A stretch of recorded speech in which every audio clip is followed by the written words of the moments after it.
Hi everybody, it's Miss Lacey. I'm going to read Eric Carle's The Tiny Seed.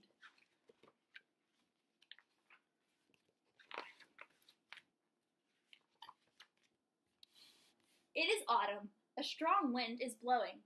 It blows flower seeds high in the air and carries them far across the land.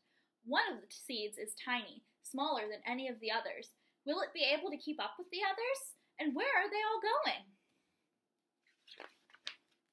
One of the seeds flies higher than the others. Up it goes. It flies too high, and the sun's hot rays burn it up, but the tiny seed sails on with the others. Another seed lands on a tall, icy mountain. The ice never melts, and the seed cannot grow.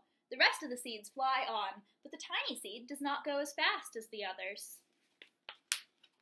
Now they fly over the ocean. One seed falls into the water and drowns. The others sail on with the wind, but the tiny seed does not go as high as the others. One seed drifts down onto the desert. It is hot and dry, and the seed cannot grow.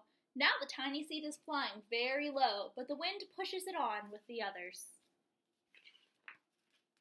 Finally, the wind stops, and the seeds fall gently down on the ground. A bird comes by and eats one seed. The tiny seed is not eaten. It is so small that the bird does not see it. Now it is winter. After their long trip, the seeds settle down. They look just as they are going to sleep in the earth. Snow falls and covers them like a snow-white blanket. A hungry mouse that also lives in the ground eats a seed for his lunch, but the tiny seed lies very still, and the mouse does not see it. Now it is spring. After a few months, the snow has melted.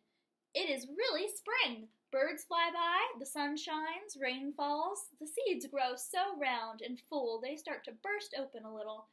Now they are not seeds anymore. They are plants. First they send roots down into the earth. Then the little stems and leaves begin to grow up toward the sun and air. There is another plant that grows much faster than the new little plants. It is a big fat weed, and it takes the sunlight and the rain away from the other ones, the small new plants. And that little plant dies.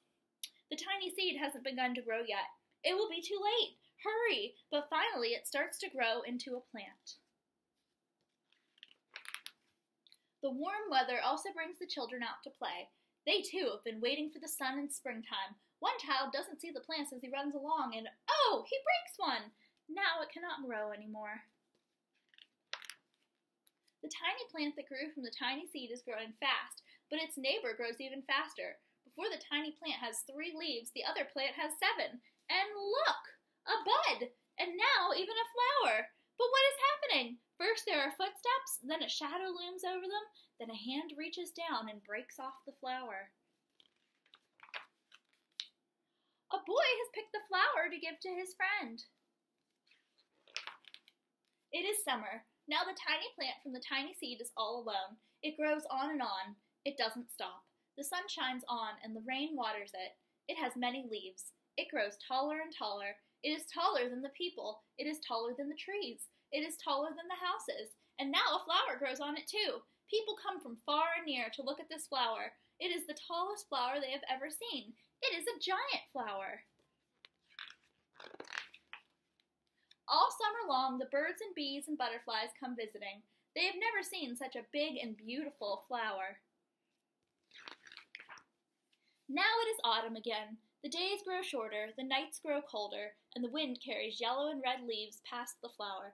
Some petals drop from the giant flower, and they sail along with the bright leaves over the land and down to the ground.